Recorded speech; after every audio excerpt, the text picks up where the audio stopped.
একটা নির্বাচন কমিশনের মার্কায় মূলা, বেগুন, খাট, থালাবাটি এগুলো থাকতে পারে না। আমরা শাপলা প্রতীক ছাড়া অন্য কোনো কিছু ভাবছি না। এই ধরনের মার্কা, যে মার্কাগুলো মানুষের কাছে হাসির খোরাক জন্মায়, এই মার্কাগুলো একটা নির্বাচন কমিশনের মার্কার তালিকায় কিভাবে থাকে? এটা তো তাদেরও রুচিবোধের একটা প্রকাশ। সো তাদের এই জায়গাটা তাদের নিজেদের ঠিক করা উচিত। আমাদের কেন বলে দিতে হবে যে একটা নির্বাচন কমিশনের মার্কায় মূলা, বেগুন, খাট, থালাবাটি এগুলো থাকতে পারে না? মানে দেশে কি মার্কার অভাব পড়ছে?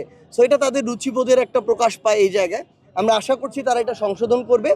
দ্বিতীয়ত আমরা স্পষ্ট করে বলি, যেহেতু আইনগতভাবে আমাদের এনসিপির শাপলা প্রতীক পেতে কোনো ধরনের বাধা নেই এবং তারা এখন পর্যন্ত আইনগত কোনো বাধা দেখাতে পারে নাই, আমরা শাপলা প্রতীক ছাড়া অন্য কোনো কিছু ভাবছি না। বাংলাদেশের একমাত্র স্মার্ট সিটি বসুন্ধরা এখন আরো নিরাপদ, আধুনিকতায় আরো এক ধাপ এগিয়ে। আমরা সর্বশেষ সাদা শাপলা, লাল শাপলা তাদের অপশন দিয়েছিলাম।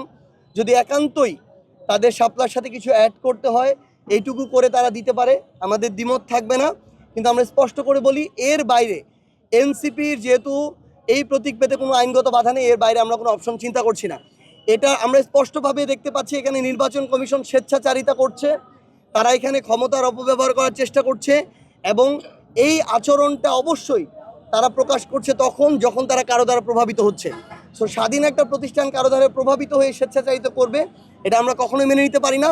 এটার জন্য যদি আমাদের রাজনৈতিকভাবে মোকাবেলা করতে হয়, অন্য কোনোভাবে মোকাবেলা করতে হয়, আমরা আমাদের জায়গা থেকে সেটা মার্কা নিয়েই এনসিপি আগামী নির্বাচনে অংশগ্রহণ করবে।